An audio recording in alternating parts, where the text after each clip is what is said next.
Shana Tova.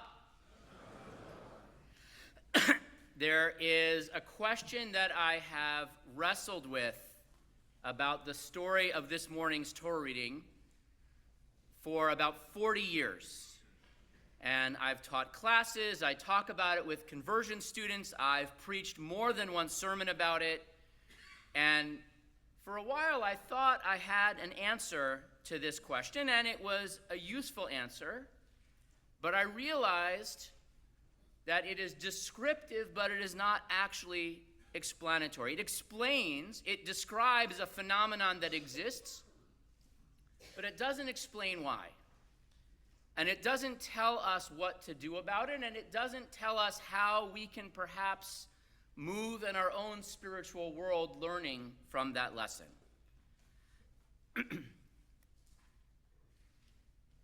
So you all know the story that has prompted the question. In Genesis, God tests Abraham. He comes to Abraham and says, "Abraham, take your son, your only son, whom you love, to Mount Moriah and offer him up there to me as a sacrifice."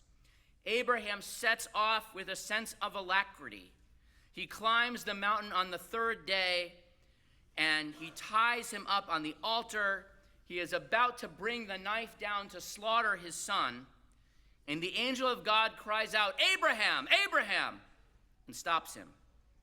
There's a ram conveniently caught in the thicket as a substitute, and the question is this: why would Abraham, someone whom we admire, whom we looked up to, who we seek to emulate, even contemplate doing something so barbaric, so cruel? So traditional Jewish thought identifies 4 levels of reading the Jewish text, of reading the biblical text, 4 layers of interpretation. There is pshat, which is the plain sense a naive reader would say. Remez, which is allegory and metaphor. Midrash, which is the unique style of rabbinic analysis and wordplay. And then sod, the secret meanings found in Kabbalah, in Jewish mysticism. So the really simple reading of this story, level 1, is that it's a story about faith. The first verse of the chapter says this is a test. God says jump and wants to see how high Abraham gets. So the whole story, simple reading, it's a trust exercise, and everyone passed. To this day, we blow the shofar on Rosh Hashanah to remember and be inspired by these events. But you know, it's not all's well that ends well, because the next thing we read about is that Sarah died, perhaps of shock. And by the way, if you read the next few chapters, Isaac seems to be a little bit scarred by what happened.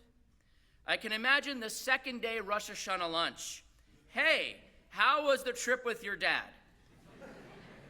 It was no Jet 2 holiday, I can tell you that much. But if you read the story a little bit more critically, the cracks start to emerge. Just a few chapters earlier in Genesis chapter 18, God realizes that he is going to smite the cities of Sodom and Gomorrah. And God says, "Shall I hide from Abraham what I'm about to do?" After all, he is going to tell his children to follow my ways, and he's going to receive my blessing. And so Abraham is told about the impending destruction, and he immediately moves into action, moves into a spirited negotiation with God. Come on, really? What if there are 50 righteous people in the city? 45, 40, 30? What about 20? Do I hear 10? So God is very Abraham is very humble. He's very polite. "I'm dust and ashes. Don't be angry. Don't be mad." But when you peel away the pleasantries, Abraham comes right at God with a really strong accusation. "Chalilallah, far be it from you." The deeper question is, why is it, how could it be that Abraham challenges God so forcefully to save these sinful people of another city, and then when the knife is coming down on his own son, he says nothing? So you can read this on level 2, the level of allegory. Yes, historians will tell you people back then believed in human sacrifice. And so It's not a big deal, right? Making a human sacrifice. God says sacrifice your son. It's no different. It's like building fun today. It's just something you have to do. And so God, by commanding a human sacrifice and then saying, nope, that's not what I want, is saying that bringing another kind of offering is just as good, that I no longer desire human sacrifice. Now, by the way, in this realm of remez, you also have what I would call a level 0. So contemporary scholars would just say, look, yes, the story is there to tell you that we don't like human sacrifice, and by the way, this is all a fable anyway, so don't worry about it. But those answers don't satisfy me because, by the way, you still have the question, so then why would Abraham do it? Yes, I know the answer, but what is Abraham thinking? I know why God did it, but what about Abraham? Why would he lift the knife against his son when he raised his voice to save the people of stone? So on level 3, the level of Midrash, which is where we rabbis like to hang out, the sages were very attuned to this question. So in Genesis Rabbah 55, they imagined that God's command to Abraham is just one side of the conversation, and Abraham actually did protest. Abraham actually negotiated. God says, take your son. Abraham says, I have 2 sons. God says, your only son. Abraham says, this is the only son to his mother. This is the only son to his mother. God says, whom you love. Abraham says, but I love both my sons. And then God says, no, come on, Isaac. So it's possible the rabbis say that Abraham resisted a little. But by the way, he doesn't protest the idea that he is going to kill a son. He's just discussing which one, right? Everyone has a favorite child and the one they want to bring up the mountain.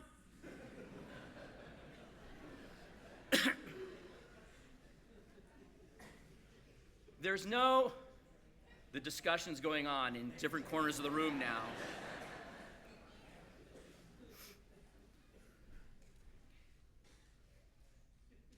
But ultimately, Abraham doesn't seem to be uncomfortable with the request, just with who it's aimed at. And so I have an answer that I have been sitting with for about 10 years. And this is before we put sermons on video, so you have to trust me that I said it. I suggested that this behavior of Abraham is emblematic, is symptomatic of a particular struggle in Judaism, of the universal against the particular, and the consequences of an imbalance in that struggle.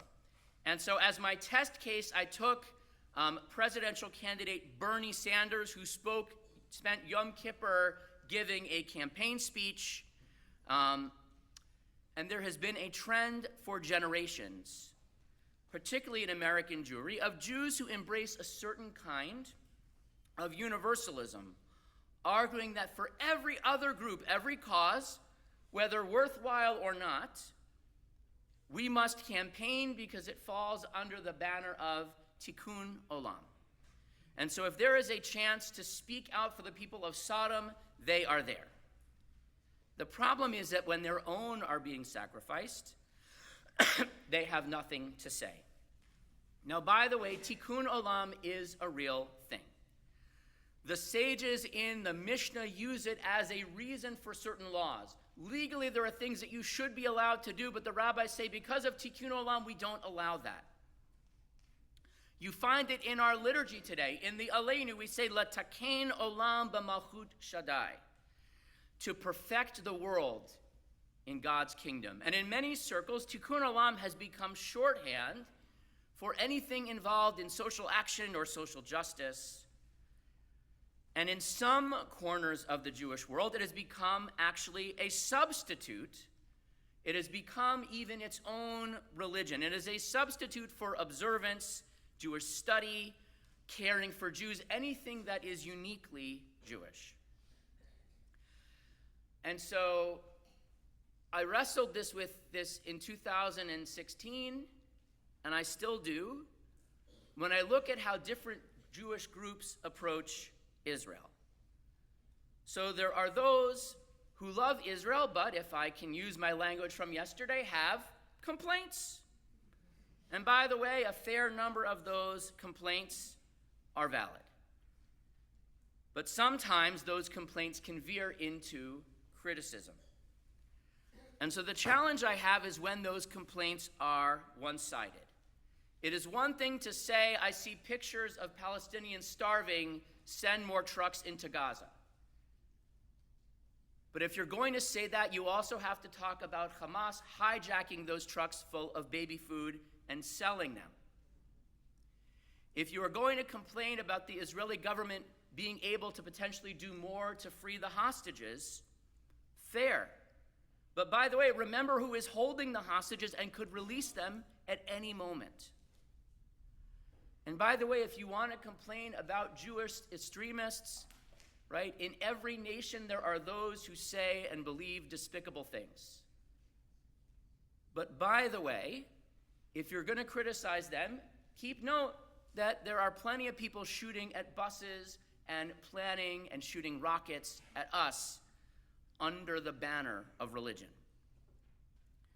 And so at the extreme, you have Jews who don't see any balance, who are unabashedly on the other side. They feel like they have to take a principled stand against Israel no matter what, whether they are in the Senate or at the Emmys. They associate with organizations like Jewish Voices for Peace. There's a little pin that has like a red hand on it. So that hand is a remembrance of an incident where two Israelis accidentally drove into an Arab town and were lynched. And people rubbed their hands in the blood of the Jews and held them up. That's what that pin remembers. And so you can wear one of those pins and say, as a Jew, and there it is, if you'll pardon the phrase, a little bit of jujitsu, where tikkun olam is the lever by which Jewish identity is folded into a Mobius strip that has just one side, and it's the wrong one. And so we can wrestle with the question of why that is. And I think part of it is that there is tremendous pressure in the world today, in particular in liberal or even more so in progressive circles, that in order to be accepted, you have to say and do certain things. And so there are those who say, you know, you are welcome in our club. You can perform at our venue. We will follow you on Instagram. You just have to be one of the good Jews. So just say you're not a Zionist. Sign this petition, post the right memes, and we are happy to have you. When I talked about this in 2016, there were already some dark corners of campuses where Jews were not welcome. There were already Jews who said that they were motivated by a prophetic voice to speak out against Israel. And since October 7th, that list of places where Jews are not welcome has gotten a lot longer. Not just single classes, not just departments, whole campuses, professional unions. There's this idea of intersectionality, the idea that if you support LGBTQ rights, if you support reproductive rights, if you care about immigrants, you also have to hate anything that involves Jews having their own country. And that is a tough environment to be in. So there's an organization called the Red Tent Fund that was started this year because Jews are very involved in reproductive rights. Gave a sermon about this once before. Our tradition says that the right, even the obligation for a woman to care for her well-being is part of our tradition. And so there were people who realized that they were no longer welcome, right? That if you wanted to support a woman's right to choose, you also had to support Palestinians' right to rape Jews. And so they started an organization called the Red Tent to say that's not what we believe. And so the problem is that for every Jew who is just trying to fit in, there's another who means it to a greater extreme. There are Jews whose understanding of Judaism has turned in their talitot for keffiyas. And what were once voices on the fringe have become more visible. And so here's the challenge. Portraying Abraham as the spiritual father of universalism really makes sense. But making him the prototype for anyone who cares about contemporary values to the exclusion of the actual faith of Abraham no longer feels right to me. Abraham is someone who cares for his own. When his nephew Lot is captured, Abraham literally goes to war to rescue him. He's not calling for restraint. He's not wondering whether maybe the pillaging Mesopotamians are exercising justified resistance. So this year, I went a little deeper. I found an answer that I think speaks to me about the why and speaks to me even more about how, as Jews, we talk to each other in this moment and how we bridge the divides of how we think about this issue, and maybe even helps us think about how we are Jews in general. And so for this, I have to turn to the deepest level of the Bible. This is a fourth level called Jewish mysticism. You may know it as Kabbalah. Now hang on, because I'm about to oversimplify the most complicated thing in Judaism. The key concept of Kabbalah is that there is this tremendous gap, this gulf, between the infinite, the unknowable, all-powerful God, an energy that we cannot describe, that we cannot quantify, and that we humans made of atoms, fragile flesh and bone, cannot possibly bridge. And so there's a very ancient book called Sefer Yetzirah, which is, by the way, attributed to Abraham himself, which describes how the world was created and how its fabric can be manipulated through a system of 10 sefirot. These sefirot, it's like the word for sphere, are 10 points connected by lines, and they form a ladder between earth and heaven. They are, if you will, this ladder is the DNA of the universe. And so they reflect on a basic level how God's energy flowed from the infinite and the overwhelming to us. Think about each sephirah as a step down from the unknowable power of God to the divine spark within us. Simple analogy, think about how you charge your phone, and then please turn it to silent. Somewhere out there, there is a nuclear power plant, there is a dam with levers of energy that would destroy you instantly. And the power goes through these high tension wires, and then it goes through these local poles where it is still deadly. And then finally it comes to the outlet in your house where you still don't want to stick a paperclip in there. And then finally it gets that little brick you plug into your wall and this little trickle that you can just hold in your hand. And the ladder of the sefirot is kind of like that path. The top is the unknowable God. And at its base is the Shekhinah, God's presence that we can see and feel, that we experience when we sing the Charodi and we turn to face the door. We greet the Shekhinah. When we do a mitzvah, we feel the Shekhinah. When we are in community, we invite the Shekhinah to be a part of our presence. And so while the Sefirot started out as a way to understand creation, they're actually an even more powerful tool to understand our inner space. Each one is associated with a psychological, emotional characteristic, an aspect of God's personality that is reflected in our own psyche, our own soul. And by the way, not only that, each sephirah is connected with a biblical figure who exemplifies that characteristics, that trait. And so when you look at the ladder of the Sefirot, you will have characteristics that are opposites on opposite sides of the ladder. And so when you want to understand what's going on with Abraham, you have to understand that he represents a dot on the right side of the ladder called chesed, which is translated as kindness or giving. And by the way, it is overflowing giving. It is unlimited giving, is the kind of giving that really only God can do. So let me make this concrete. When we say that Abraham is connected with chesed, we're saying that Abraham is at his core a giver. He gives until it hurts. He gives when it hurts. In Genesis 18, he has just had his bris. He's still in pain, and 3 angels come to visit him, and he jumps up to make sure, let me feed you, let me wash your feet, let's make a lamb.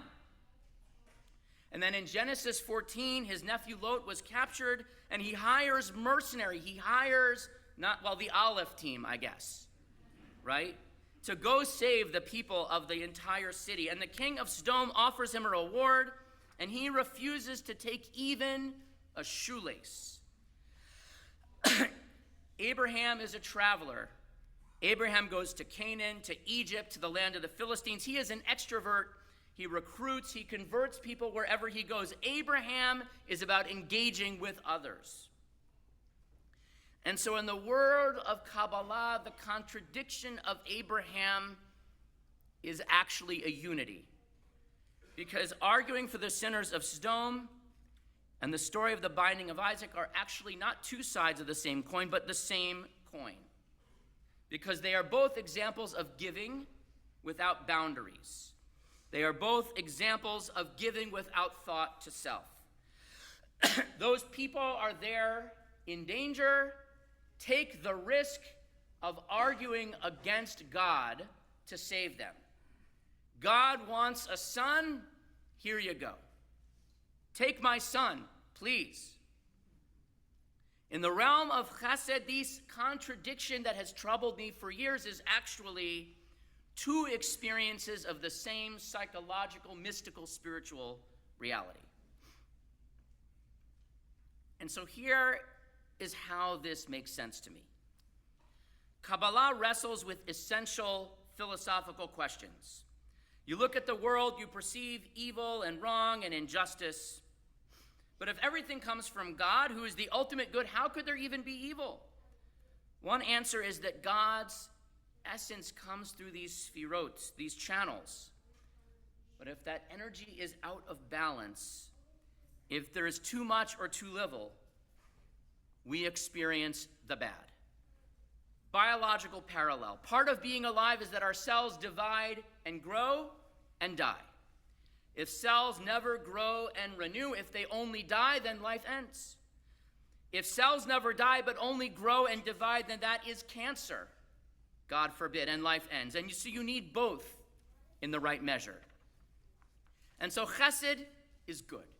Chesed is great. Showing kindness to people in need, feeding your neighbor who's hungry, standing up for the downtrodden. And by the way, chesed is about standing up for your enemy. It's a Jewish value. In excess of chesed, too much generosity, though, is bad. In Tanchuma Metzora, Rabbi Elazar says, if you are kind to the cruel, you may end up being cruel to the kind. He gives the example that King Saul was commanded to wipe out Amalek. He was commanded to kill even the king. Saul spared King Agag, and Agag spawned Haman, who tried to kill us all. Some of you may know the story of Yahya Sinwar. He was a Hamas member who actually, early in his career, was known for murdering Palestinians, his own people. And then, eventually, the Israelis imprisoned him for planning the abduction and murder of Israeli soldiers. While he was in prison, the prison dentist, Dr. Biton, realized that Sinwar had a brain tumor. Israeli doctors performed life-saving brain surgery. He was released, and he became one of the lead planners of October 7th, and the people he sent among the people they killed was Biton's nephew. And so, kindness beyond measure can be cruelty. And so Kabbalah, though, is about receiving God's energy at a level that we can process, and about even more so about balance. And so there is, in fact, in Kabbalah, a counterbalance to chesed. Chesed, generosity, is the right side of the ladder. It's balanced out on the left side by gevurah, which means strength or restraint. Gevurah is about what you don't do, what you don't give, about creating boundaries, deciding when to hold back, when to turn inward. And so in order for the world to stand, in order for the world to exist, those values have to be in balance. As we read the Akedah, it makes sense when you realize, by the way, that if Abraham represents chesed, Isaac is the ultimate in gvura, restraint. He is literally bound on the altar. He's a homebody. He is the only one of the patriarchs who never leaves the land of Israel. When his son Esau comes to him, Jacob took the blessing. Isaac says, I don't know, I don't have another blessing for you. Abraham would have come up with another blessing. Gvura is about saying, this is not the time, this is not the place. And so Abraham tying Isaac on the altar is this struggle for balance between two competing expressions of the human psyche. When the angel tells Abraham to put down the knife, he has to tell him twice. Abraham knows when to raise his voice. He doesn't know when to put down the knife. And Isaac is the opposite. And so sometimes the greatest feats of strength are not what we do, but what we don't do. A sage named Ben-Zoma, who, by the way, we are told died from exploring forbidden realms of Jewish mysticism, is quoted in Pirkei Avot giving definitions of human ideals. Who is wise? One who learns from every person. Who is rich? The one who is satisfied with what he has. And who is strong? He says. Who has gibor? Who is strong? The one who can overcome his inclinations. And he there is probably referring to evil inclinations. But I think it refers as well to the ability to tame one's tendencies, even for good. And so on this Rosh Hashanah, I am not criticizing chesed in the abstract or even in the concrete. It is important to give. It is important to be generous. It is important to worry about the world. It is important, it is essential, it is Jewish to worry about others. The key is to find balance. And sometimes we have to judge ourselves not by what we do, but by what we don't do. Don't just do something, stand there. It's easy to act on instinct. It's hard to consider, to hold back. So yesterday I spoke about how arguments escalate, how relationships can be broken, and sometimes the most important thing you can do is to come up with the wittiest, most devastating response you can come up with, and then set it aside. It can be very tempting to fight people on social media. Sometimes it actually takes me longer to not respond than it does to write back what I want to say. So once upon a time, there was a king with an anger problem, and his advisor says, here's what you should do. When you get angry with people, write letters telling them how you feel, and then burn them. The advisor comes back a few weeks later and says, so how did it go? The king said, it went great. I got angry with 2 of my officers. I wrote letters telling them how I felt, and I burned them.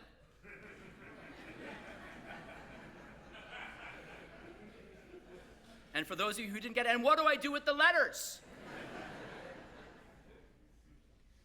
And so that idea impacts us in the spiritual realm as well. That sometimes we can see being Jewish as being all about what we do. Sometimes we have to think about being Jewish as what we don't do.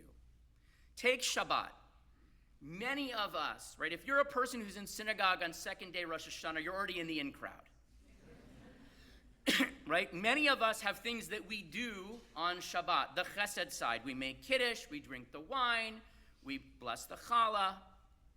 But where's our gvura? What do we not do on Shabbat? What do you refrain from? Do you say, today is the day I'm going to be off my phone. Today is the day I'm not going to spend money. I don't roll on Shabbos. What if you told the boss, you know what, I am not coming in on Saturday. It's my day of rest. I don't care what happens. Steve, what do you think? You can think about this chesed and gvura balance in how we eat. It's very easy to be a cultural Jew, to love the stereotypical bagels and deli and lox, matzo ball soup, but actually keeping kosher, saying, I know lobster is delicious. I mean, I don't know, but I've heard. But I'm going to hold back. That's hard. My sense of sermon chesed could give you many more examples, more complex, but I'm going to demonstrate gvura and wrap this up.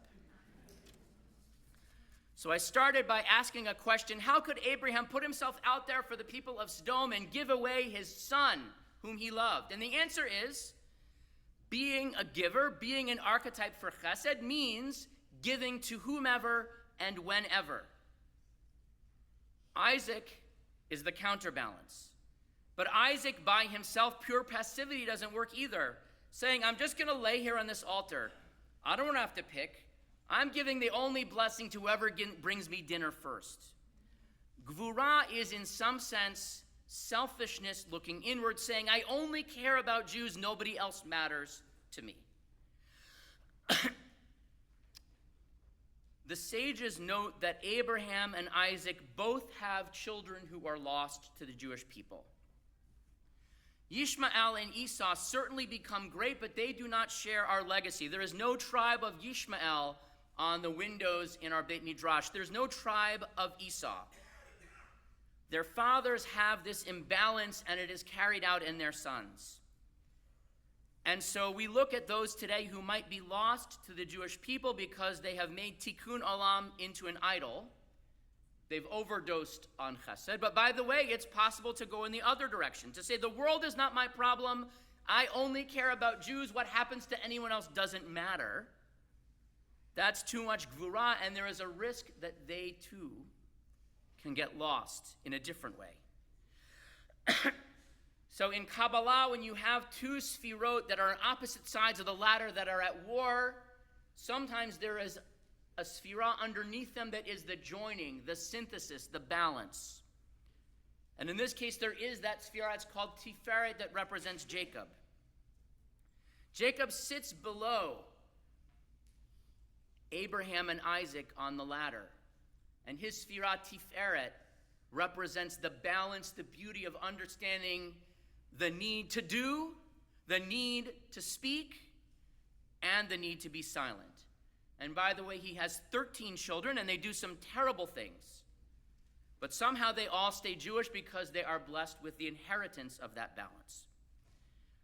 And so the story we read this morning is in some sense about the beauty of the balance between chesed and gvura, giving and restraint. And as Jews teetering into a precarious 5786, we need to strike that balance, worrying about what the world needs and what the world thinks, and worrying about ourselves. Because, by the way, a lot of the people who we worried about so much, we've learned recently are not very worried about us at all. So we can think about who we choose to get into bed with. By the way, that's good advice in general. But also metaphorically, when we decide to ally ourselves with someone, with some organization, with some group, with some leader, are we being true to our identity or being true to our values? Have we chosen, if I can use the language of yesterday, allies or bedfellows? And by the way, if you have opinions about what Israel should do differently, could do better, get in line, not just behind the rest of the world, but by the way, first in line are the actual Israelis, right? There are protests in the streets every week, every day, because Israel is a country that has that freedom. And by the way, if you want Israel to be different, support Israeli organizations that work towards the kind of Israel you think it should be. But I would encourage us to think about, when we speak to the world, how we balance chesed and gvura. Because there are times when we must raise our voice, but if your voice is going to be co-opted to be used as a knife, used against Jews everywhere, then maybe shift the balance with a little bit more gvura. And so the challenge for us as Jews is for Jews who lean a little bit more towards chesed, Jews who have nothing but gvura, to figure out how we bridge and find that balance together. And in the meanwhile, we have to figure out how we march in the larger world. We are going to march in pride in October, but we only march in pride if we can bring our Jewish pride with us. We can speak up for reproductive rights, but not at the expense of our identity or justifying what happened on October 7th. And it is important for Jews to fight racism, but not at the expense of being told that we must leave our own ethnicity at the door. In every aspect of life, chesed and gvura are in tension, are in conflict. When do we raise the knife? When do we put the knife down? And so sometimes we have to think about the value of when do you know what to do and when do you know what not to do? When to raise our voices and when to put down the knife. Shana Tova. We sing everyone a year of blessing.